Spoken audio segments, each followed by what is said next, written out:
দেশ আমরা যখন স্বাধীন করেছিলাম তখন দেশের যে আয়তন ছিল, আজও দেশের আয়তন কিন্তু তাই আছে। দেশের আয়তন আমাদের বাড়েনি, কিন্তু আমাদের জনসংখ্যা বেড়েছে, জনসংখ্যার দাবি বেড়েছে, দাবি মেটাতে গিয়ে বিভিন্ন রকম সমস্যা আরও হয়েছে, কিন্তু সেগুলো পর্যায়ক্রমিকভাবে মেটানো হয়েছে।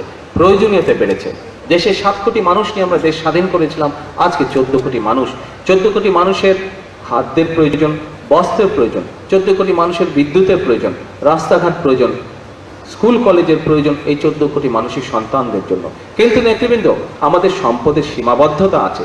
এই সীমাবদ্ধ সম্পদের পরিকল্পনা মাফিক এটির প্ল্যান প্রোগ্রামের মাধ্যমে আমাদেরকে পর্যায়ক্রমে ধীরে ধীরে দেশকে উন্নয়নের দিকে নিয়ে যেতে হয়। নেতৃবৃন্দ, দেখুন, আপনাদের গলায় যেই কার্ডটি আছে, প্রত্যেকে আপনারা আজকে যে সকল ডেলিগেট এখানে উপস্থিত হয়েছেন, আপনাদের ওই কার্ডের মধ্যে কিন্তু একটি ঘর আছে, যেই ঘরের সামনে লেখা আছে পদবি। অর্থাৎ আপনি আপনার ইউনিয়নের বা আপনার ওয়ার্ডের বা আপনার পৌরসভার আপনি কি, হয় সভাপতি অথবা সাধারণ সম্পাদক অথবা সিনিয়র ভাইস প্রেসিডেন্ট অথবা জয়েন্ট সেক্রেটারি অথবা অর্গানাইজিং সেক্রেটারি। অর্থাৎ নেতৃবৃন্দ, আপনি কি, আপনাকে বারে বারে আমি বলছি নেতৃবৃন্দ, আপনারা নিজেকেও অফিসিয়ালি উপস্থাপন করেছেন এই কার্ডটি গলায় ঝুলিয়ে যে আপনারা নেতা। অর্থাৎ আপনি কিন্তু 10 জন হোক, 20 জন হোক, 100 জন হোক, 500 জন হোক, আপনি আপনার এলাকায় কিন্তু আপনার মানুষকে আপনি নেতৃত্ব দেন। চিন্তা করে দেখুন নেতৃবৃন্দ, নিজকে দিয়ে চিন্তা করে দেখুন, প্রতিদিন 2 জন হলেও মানুষ কিন্তু আপনার এলাকার মানুষ আপনার কাছে আসে। কিসের জন্য? হয়তো এই আশা নিয়ে আসে যে কোনো একটি সমস্যা আপনার সামনে উপস্থাপন করলে আপনি সক্ষম হতেও পারেন তাকে সেই সমস্যা থেকে উদ্ধার করার জন্য। সমস্যা বাদ দেন, হয়তো সে নিজে কোনো সমস্যা, সেটা সমাধানও সে নিজেই করতে পারবে, কিন্তু আপনার কাছে পরামর্শের জন্য সে আসে, যে আপনি যেই পরামর্শটা দিবেন সেই অনুযায়ী সে এগিয়ে যাবে। আমি কি কথাটা ভুল বলেছি নেতৃবৃন্দ? আসে না? কেন আসে? এটি হচ্ছে আপনার সেই এলাকার মানুষের আস্থা আছে আপনার উপরে। এখন নেতৃবৃন্দ, আপনি সকালে আমি আমার বক্তব্যে বলেছি, আপনারাও কথা প্রসঙ্গে বলেছেন যে আপনারা রাজনীতি করেন এই দেশের জন্য, এই দেশের মানুষের জন্য। সত্যি যদি নেতৃবৃন্দ মানুষের জন্য রাজনীতি করে থাকেন, আসুন, শুধু কিন্তু সবসময় সকল সমস্যার সমাধান কিন্তু সরকার করতে পারে না। সরকার কার? সরকার তো আপনাদেরই নেতৃবৃন্দ। সরকারকে তো সহযোগিতা করতে হবে আপনার। শুধু কি প্রশাসন দিয়ে, শুধু কি থানার ইউনো অথবা জেলার ডিসি অথবা থানার ওসি অথবা জেলার এসপি তারাই কি সকল সমস্যা, অথবা মৎস্য কর্মকর্তা অথবা কৃষি কর্মকর্তা এরাই কি সকল সমস্যার সমাধান করতে পারবে? পারবে না নেতৃবৃন্দ। দেশটি কিন্তু আমাদের সকলের।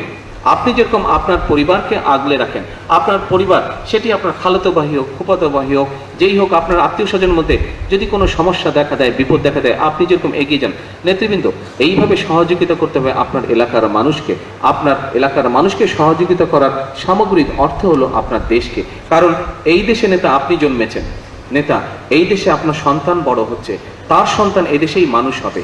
কাজেই তাদের কথা আমাদেরকে চিন্তা করতে হবে নেতৃবৃন্দ। এইভাবেই কিন্তু আমাদেরকে এগিয়ে আসতে হবে। আজকে নেতৃবৃন্দ, আমি জানি, আমরা সকলে জানি, কেন্দ্রীয় নেতৃবৃন্দ জানেন, প্রধানমন্ত্রী জানেন, আপনারাও জানেন, দেশে এলাকায় সমস্যা আছে, বেকার সমস্যা আছে, কৃষির সমস্যা আছে। কিন্তু নেতৃবৃন্দ, ওই যে একটি কথা বলেছি যে আপনার এলাকার 2 জন মানুষ হলেও কিন্তু আপনার কাছে আছে, পরামর্শের জন্য তারা আসে আপনার কাছে, আপনার উপর আস্থা। এই আস্থাকে নেতৃবৃন্দ কাজে লাগাতে হবে, সঠিক পথে সঠিকভাবে কাজে লাগাতে হবে, যাতে এই আস্থাকে পুঁজি করে আমরা এলাকার সকল মানুষকে নিয়ে, সামগ্রিকভাবে সমগ্র দেশের মানুষকে নিয়ে নেতৃবৃন্দ দেশকে এগিয়ে নিয়ে যেতে পারি। নেতৃবৃন্দ, একজন বক্তা এখানে বক্তৃতার সময় বলেছেন যে বাংলাদেশে হাজার হাজার গ্রাম আছে, 68,000 বলেছেন, কেউ 72,000 বলেছেন, যেটিই হোক, অর্থাৎ বাংলাদেশ হচ্ছে একটি গ্রামের দেশ।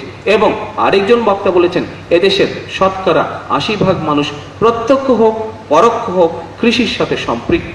তাই যদি হয়ে থাকে নেতৃবৃন্দ, আপনারা নিজ নিজ গ্রামকে এক একটি বাংলাদেশ মনে করতে হবে নেতৃবৃন্দ। এবং আপনার কাছেই কিন্তু নেতৃবৃন্দ, আপনাদের কাছেই বহু সমস্যার সমাধান আছে। সকল সমস্যার সমাধান সরকার করতে পারবে না, তখনই করতে পারবে যখন সমগ্র বাংলাদেশে প্রতিটি ইউনিয়নে, প্রতিটি পৌরসভায়, প্রতিটি ওয়ার্ডে, থানায়, উপজেলায় আমার নেতারা যখন এগিয়ে আসবে, একমাত্র তখনই করতে পারবে। বিশেষ করে আপনারা যারা প্রতিদিন সকাল থেকে রাত পর্যন্ত সাধারণ মানুষের সাথে সম্পর্কিত, যারা সাধারণ মানুষকে নেতৃত্ব দেন, যারা সাধারণ মানুষের প্রতিনিধিত্ব করেন সরাসরি, আমি ব্যক্তিগতভাবে বিশ্বাস করি নেতৃবৃন্দ, একমাত্র আপনারাই পারেন সামগ্রিকভাবে সমগ্র বাংলাদেশকে সামনে এগিয়ে নিয়ে যেতে।